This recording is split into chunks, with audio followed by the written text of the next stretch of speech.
Jusqu'à 9h, Good Morning Business.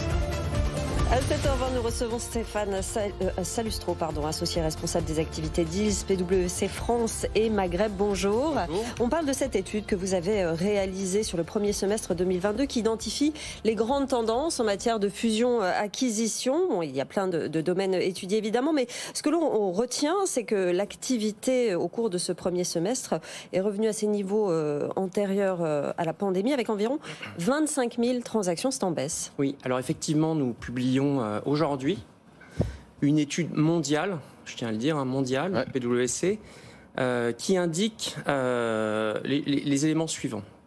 Effectivement, nous observons une baisse sur le premier semestre 2022 de 20% en volume et valeur des transactions, mais par rapport à un niveau 2021 qui était un niveau record, puisque pour la première fois de l'histoire du marché, en 2021, on a franchi la barre des 5 000 milliards de dollars de transactions. Donc en fait, ça relativise un peu le message. On revient à l'étiage, on revient au niveau pré-pandémie, niveau 2019, qui était déjà un bon cru en fait. Donc on est à 2 000 milliards sur le premier semestre, c'est le niveau de 2019 et c'est déjà un bon cru. Alors, qu'est-ce qui se passe exactement ? Est-ce qu'il y a moins de transactions ou est-ce que, comme la valeur des entreprises diminue sur les marchés financiers, est-ce qu'en matière de fusion-acquisition, en matière de deal, on baisse aussi les valos ? Alors, un peu des deux en fait. Un peu des deux.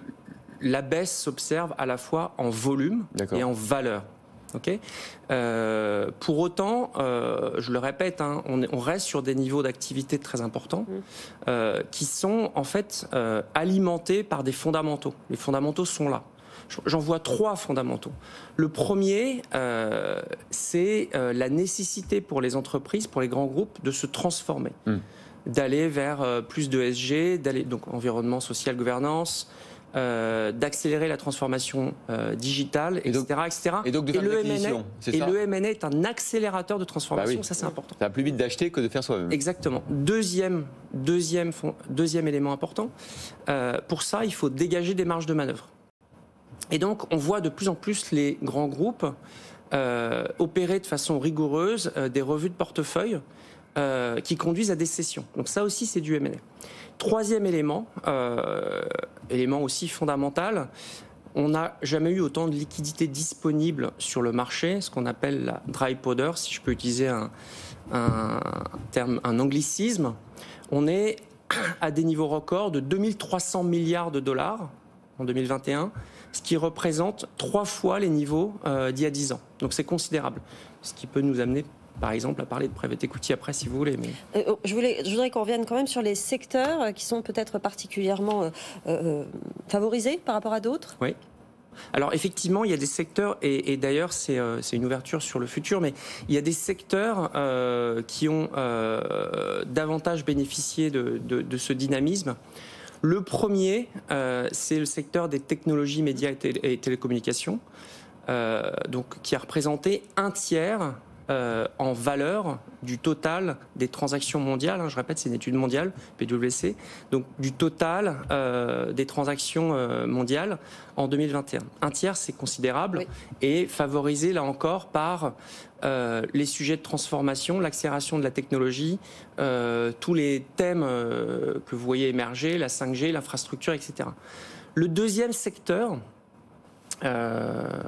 boosté par le M&A, enfin favorisé par le M&A, c'est le secteur des services financiers. Et là aussi, un peu pour les mêmes raisons en fait. Les services financiers ont été, tout le secteur des services financiers a été dynamisé par l'arrivée des fintech, par là aussi l'accélération de la digitalisation. Et là aussi, c'est les mêmes raisons. Ce secteur a représenté à peu près 25% des transactions. Avec des grands établissements effectivement qui rachètent des briques qui leur manquent. Exactement. Quand même, est-ce qu'il y a des facteurs, selon vous, il y a plus de facteurs de risque que ça continue à baisser que de facteurs que ça augmente ? Parce que les facteurs que ça augmente, vous l'avez dit, en période de crise et de restructuration, il y a des gens qui vendent, des gens qui achètent, ça peut porter le marché. Ouais. Le risque, c'est qu'il y ait de l'attentisme et que finalement on ne fasse plus rien en attendant de voir où on va. C'est effectivement le risque. Il y a des vents contraires, on le sait, on les voit arriver.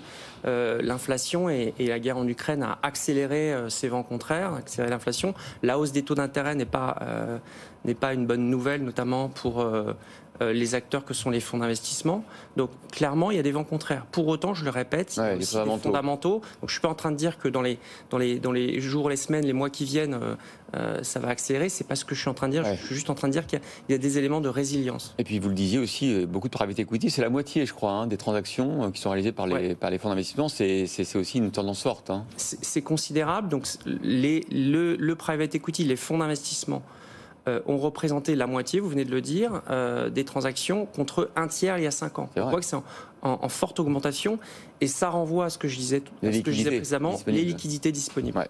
Écoutez, merci beaucoup Stéphane Salustro pour ce point. On vous réinvitera en fin d'année parce que c'est vrai que c'est un baromètre intéressant de l'état d'esprit aussi des investisseurs. Vous êtes donc chez PwC. Merci d'avoir été avec nous pour cette étude exclusive qu'on vous a révélée ce matin en exclusivité quasi mondiale en même temps. Tout ça aujourd'hui.